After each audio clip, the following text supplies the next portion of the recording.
Assalamualaikum warahmatullahi wabarakatuh. Ketemu lagi di kuliah mata kuliah rekayasa lalu lintas di pertemuan yang ke-8 ini. Nah, di pertemuan ke-8 ini kita akan membahas tentang perencanaan dan pengaturan persimpangan jalan. Ya. Nah, sebagai pendahuluan, ya, definisi dari perencanaan ini adalah definisi dari persimpangan jalan adalah bagian dari segmen jalan yang mempunyai dua atau lebih gabungan jalan atau persimpangan jalan yang memungkinkan pengemudi kendaraan dapat memilih jalan membelok atau jalan lurus untuk menuju jalan yang lain. Ini menurut AASHTO tahun 2001, ya, definisi dari persimpangan jalan ini. Jadi definisinya itu adalah mempunyai dua gabungan, ya, secara pemahamannya dia persimpangan jalan itu mempunyai dua atau lebih gabungan jalan, gitu ya, yang saling menyilang, ya. Gitu. Itu dari definisinya. Kemudian secara umum itu ada tiga macam persimpangan jalan, ya, antara lain persimpangan jalan sebidang atau intersection at grade, persilangan jalan grade separation without ramps, dan persimpangan jalan tak sebidang atau interchange, ya. Nah, nanti kita bahas ketiga-tiga ini di perencanaan pengaturan persimpangan jalan. Dalam semua aspek pada rekayasa lalu lintas, ya, perencanaan suatu persimpangan mempunyai dua tujuan utama, yaitu dia menjamin keselamatan dan untuk meningkatkan efisiensi dari pergerakan dari semua pengguna jalan atau the road user, ya.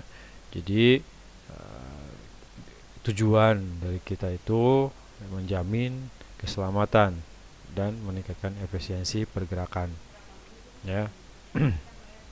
Nah, kemudian dalam pengembangan desain suatu persimpangan jalan, AASTO atau dijabarkan menjadi Association of American State Highway and Transportation Official, ya.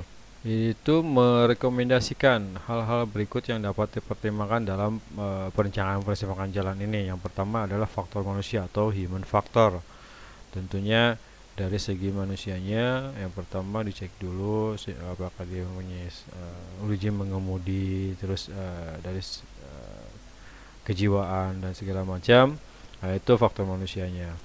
Kemudian pertimbangan lalu lintas existing atau traffic existing consider, artinya dari lihat existing di jalan persimpangan tersebut, gitu ya. Kalau misalkan ada evaluasi persimpangan, apakah nanti apakah nanti dari segi volume lalu lintasnya sudah tinggi atau tidak, kemudian apa yang cocok lagi atau dipergunakan di satu persimpangan tersebut, gitu ya, existing di lapangan. Kemudian unsur-unsur fisik yang berhubungan dengan persimpangan jalan atau physical element.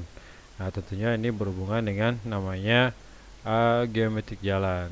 Ya, nanti dicek di persimpangan tersebut ada bangunan tinggi atau tidak yang menghalangi pas waktu kita mau belok, gitu. Atau ada beberapa pohon atau apa, itu. Ini unsur fisik yang berhubungan dari persimpangan tersebut. Kemudian ada faktor ekonomi juga, ya, dari segi ekonomi, ya, apakah persimpangan tersebut jalur utama, gitu ya. Kemudian ramai atau tidaknya, gitu ya. Kemudian dari fungsional daerah persimpangan, artinya fungsi dari persimpangan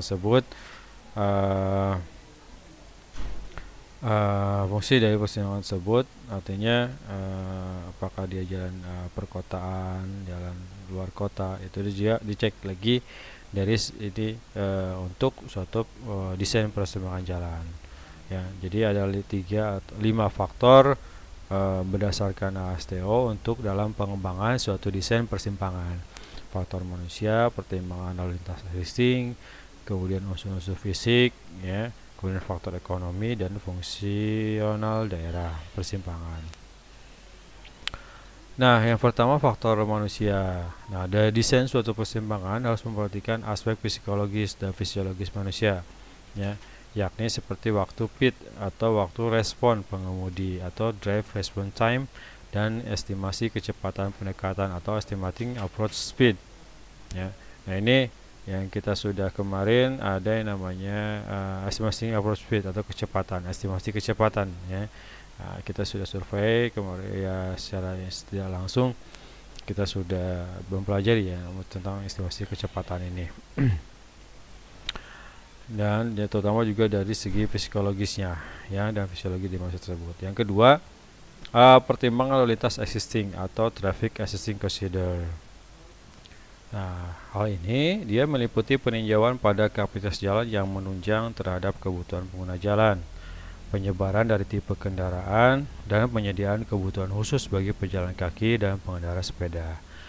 Jadi kita lihat, cek di lapangan apakah nanti dari segi tipe kendaraannya apakah ada penambahan gitu ya, asalnya hanya untuk tipe penumpang tapi ternyata dilewati oleh beberapa truk besar misalkan, kita tergandeng. Nah, itu existing lapangan. Kemudian ada penyediaan khusus bagi pejalan kaki, artinya ada zebra cross atau jembatan layang, itu bisa juga gitu ya. Dan kemudian pengendara sepeda, artinya mungkin ada jalur sepeda atau tidaknya. Nah, itu pertemuan lalu lintas existing di lapangan. Nah, yang ketiga ada unsur fisik ya, berhubungan dengan persimpangan jalan atau physical element. Nah, hal ini meliputi perencanaan dalam penempatan peralatan pengaturan lalu lintas ya. Nanti juga berhubungan dengan jarak pandang ya, penempatan kerap dan pengaturan penempatan fasilitas parkir, pejalan kaki, dan fasilitas belokan kendaraan. Nanti dia berhubungan dengan geometrik jalan di sini ya. Pengaturan lintasnya, jarak pandangnya, penempatan kerbnya, kemudian penerapan fasilitas parkir, kemudian pejalan kaki gitu ya, dan fasilitas belokan kendaraan atau vehicle turning movement facility. Nah, yang keempat, faktor ekonomi. Nah, faktor ini dia meliputi biaya untuk pengembangan dalam fasilitas persimpangan jalan berupa konstruksi, pelaksanaan, dan pemeliharaan gitu ya. Nah, ini di faktor-faktor dari ekonominya. Yang kelima ada fungsional daerah persimpangan.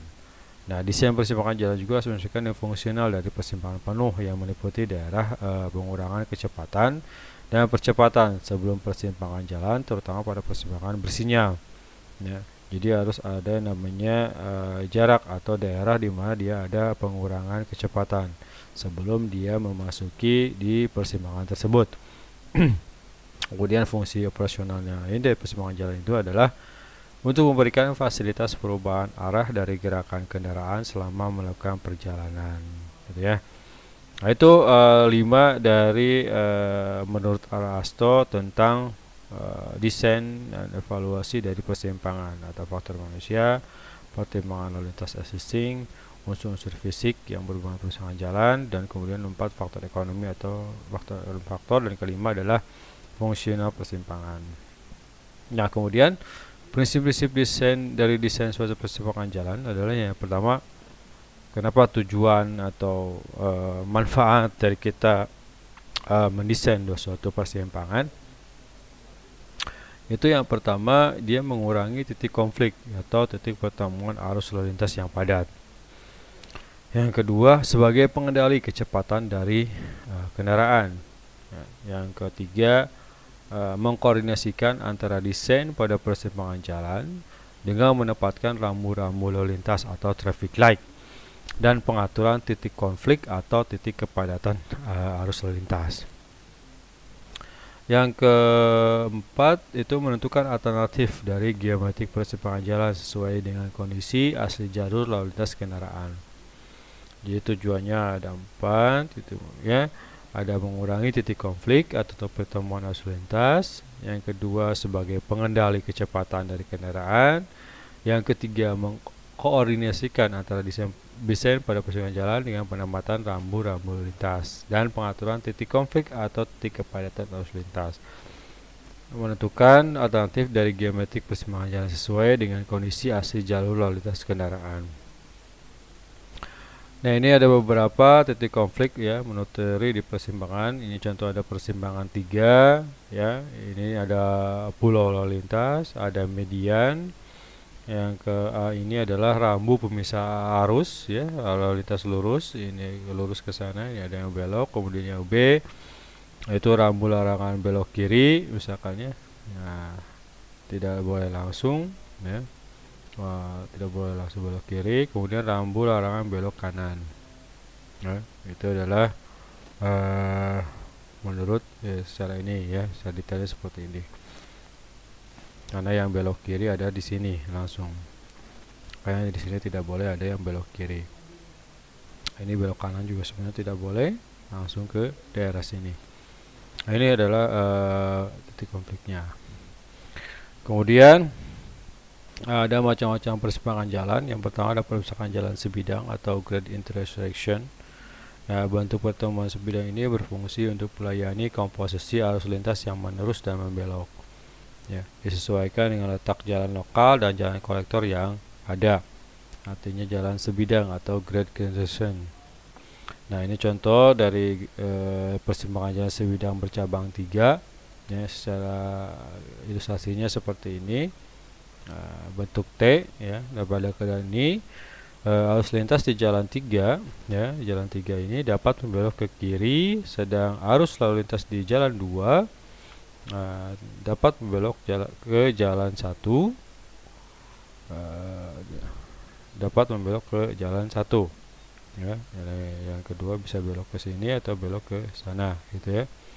Kemudian jika arus lintas dari jalan 3 membutuhkan untuk langsung terus menerus jalan 1 dan arus lintas di jalan 2 membutuhkan untuk belok kanan ke arah jalan 3. Artinya jalan menuju jalan 1. Jika arus lintas di jalan 3 ini membutuhkan untuk langsung terus menuju jalan-jalan 1. Dan arus lintas dari jalan 2 dia membutuhkan untuk belok kanan ke arah jalan 3. Itu juga bisa. Nah, maka diperlukan lampu pengatur arus traffic light. Kenapa? Karena memang ada beberapa konflik nantinya di sini. Ada yang bisa langsung ke sini atau sini, ada juga yang lurus gitu ya, ada yang belok ke sini. Nah, nanti itu ada titik di mana adanya konflik. Makanya diperlukan suatu traffic light atau pengatur lalu lintas. Kemudian ada bentuk Y ya.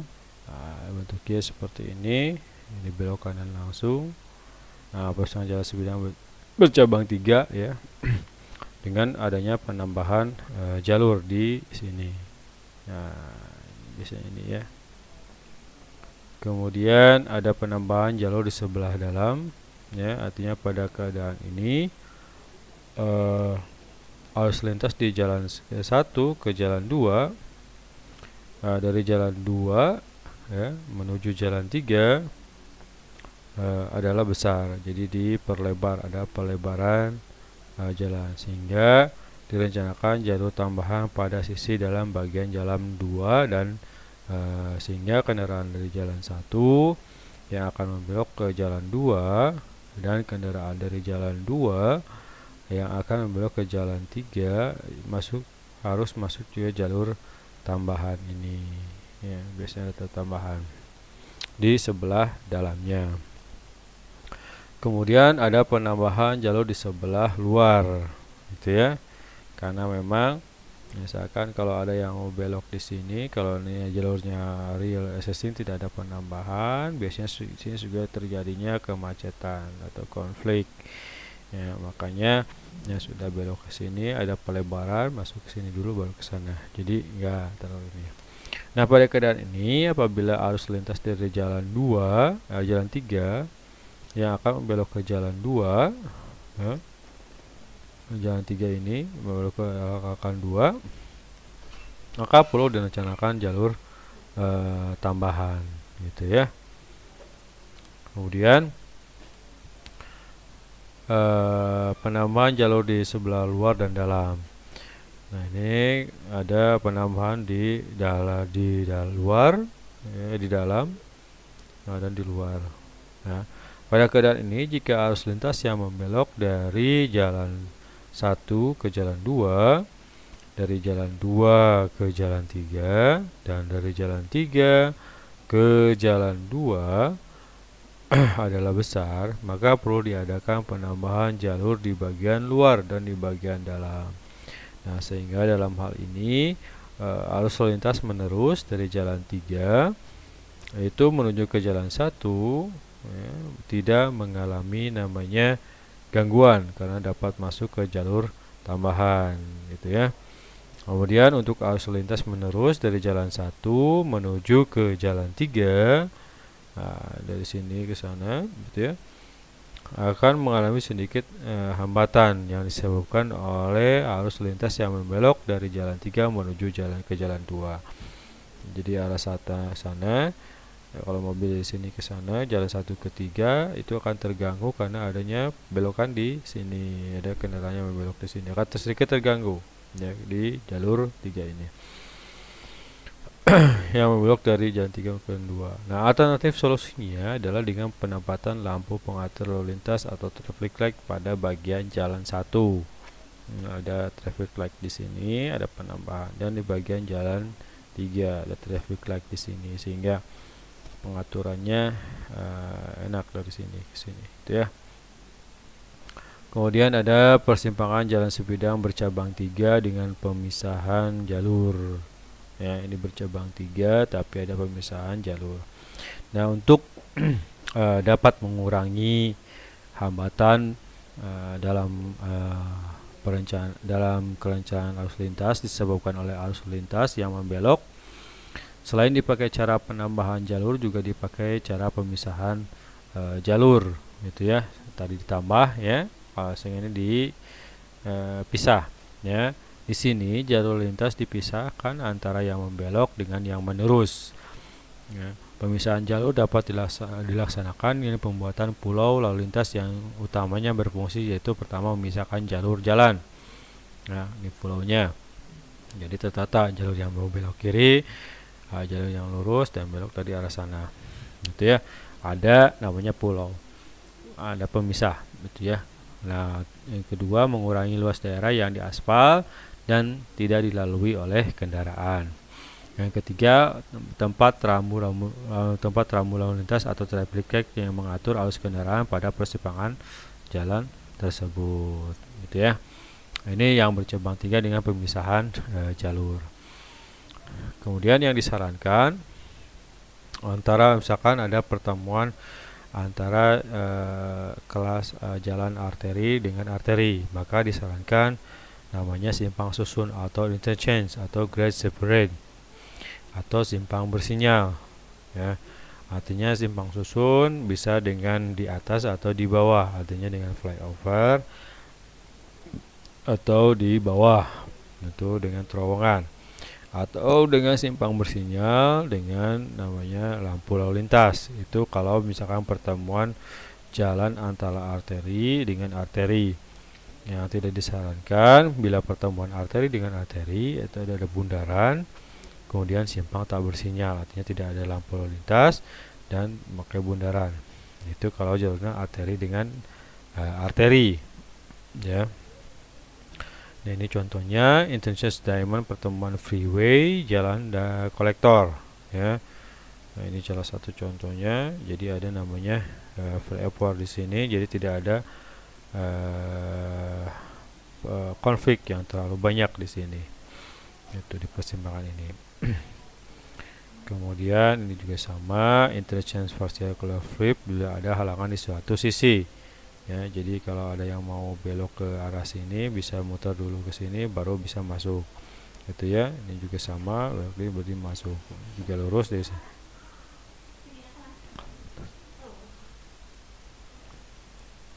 Kopi non.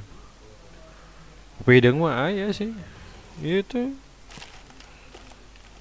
Kopi gudai kopi hidung. Iya, dua deh.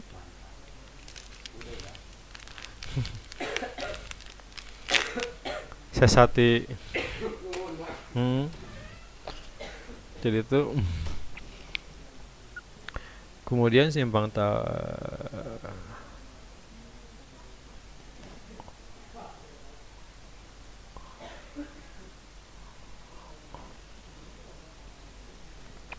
Kasate.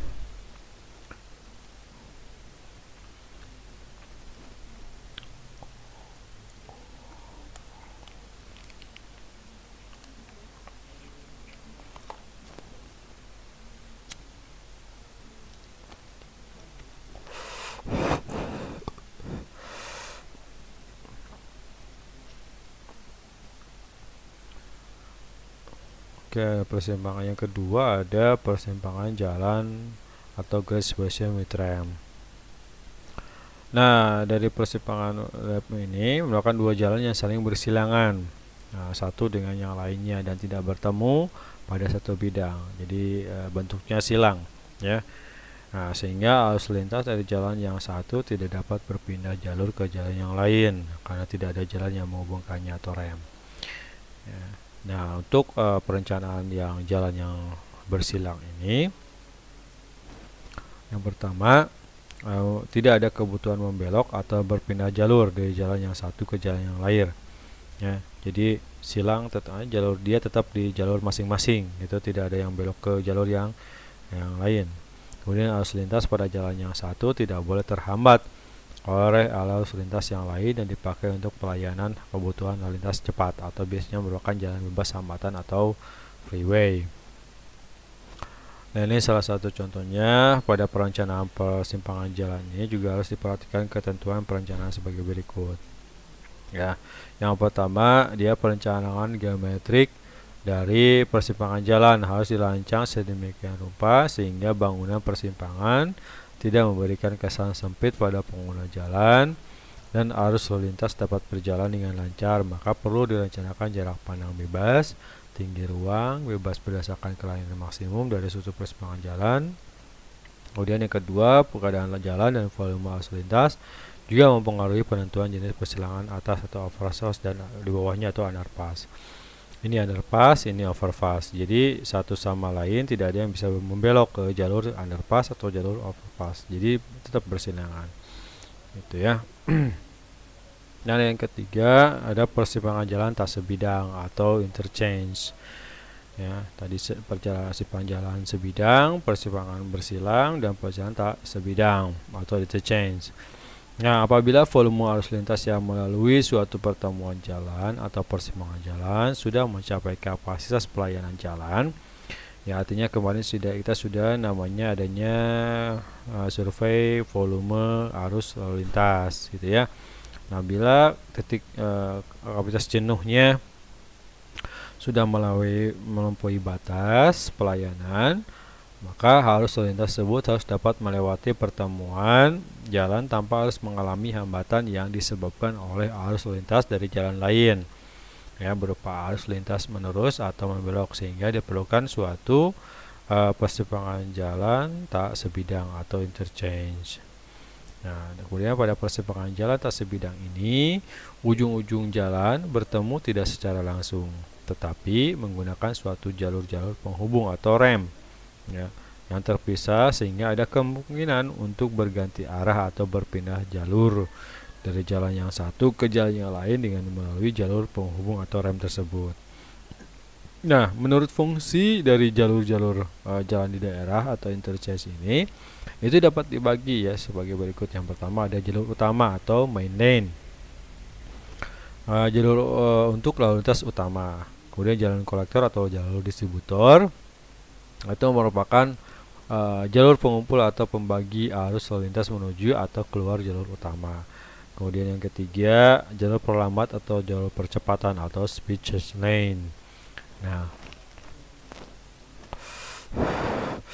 suatu jalur dengan panjang terbatas dan terletak tepat di sebelah jalur cepat, nah, merupakan penambahan lebar jalur cepat, ya, dan berfungsi sebagai tempat pengguna jalan menyesuaikan kecepatannya dari situasi di belakangnya ke situasi di depannya.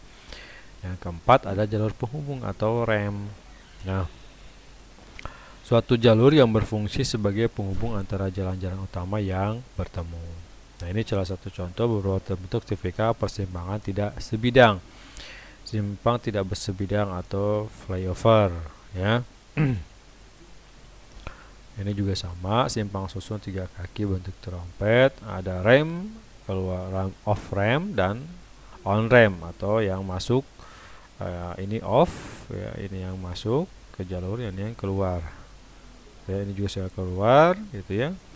Nah, ada yang off, ini off rem atau keluar jalur penghubungnya, ada yang masuk ke jalur yang lain, gitu ya. Nah, itu tidak sebidang. Ini juga sama, simpang susun 4 atau KWK bentuk parko juga sama. Ini alternatif A-nya, kalau jalur sini dia masuk dulu ke sini, dia masuk ke sini, atau dari sini juga sama, atau dari sini ke sini juga sama, ya.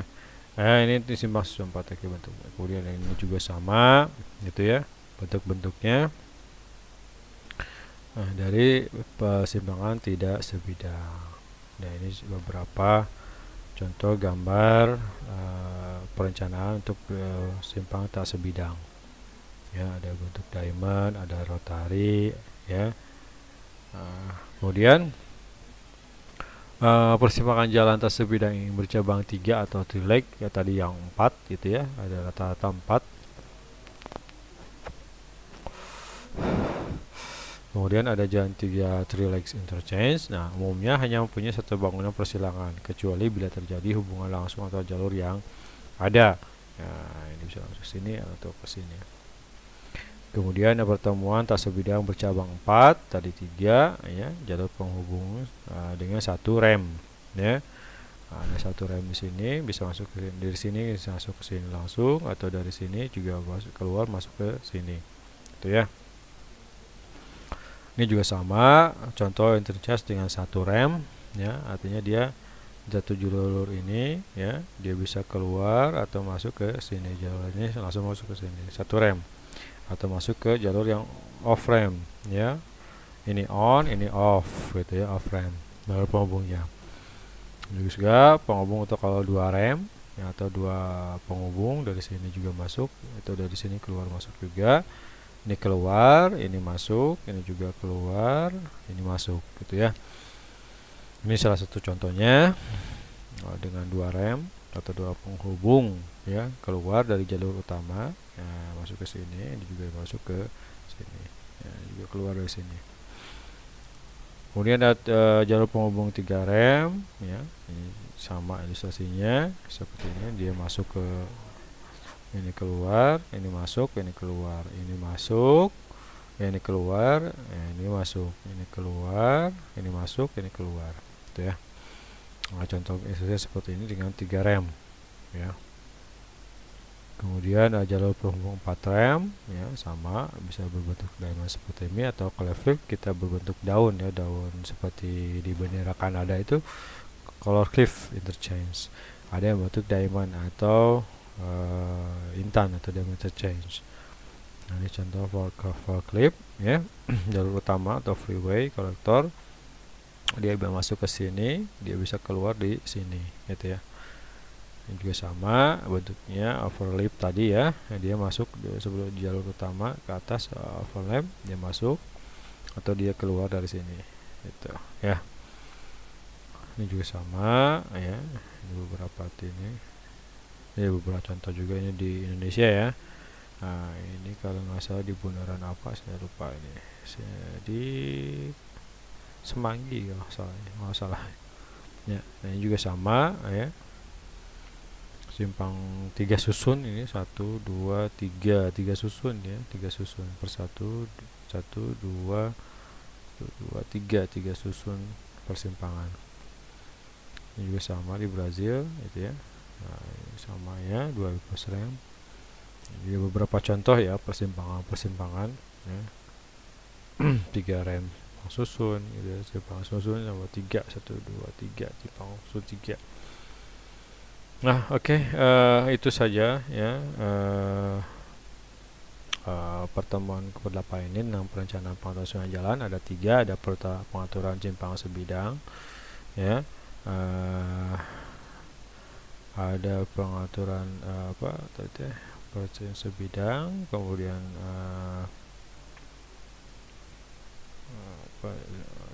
perjalanan jalan sebidang atau grade intersection, ya, perjalanan sebidang, kemudian perjalanan silang, ya, dengan silang, ya, penyimpangan yang sebidang, kemudian ada silang, persilangan, kemudian tidak sebidang, jalan tidak sebidang atau interchange. Oke. Itu cukup saja pengenalan tentang perencanaan pengaturan persimpangan jalan. Jadi minggu depan kita akan membahas lebih jauh tentang persimpangan jalan sebidang dan tak sebidang. Oke, terima kasih atas perhatiannya. Assalamualaikum warahmatullahi wabarakatuh.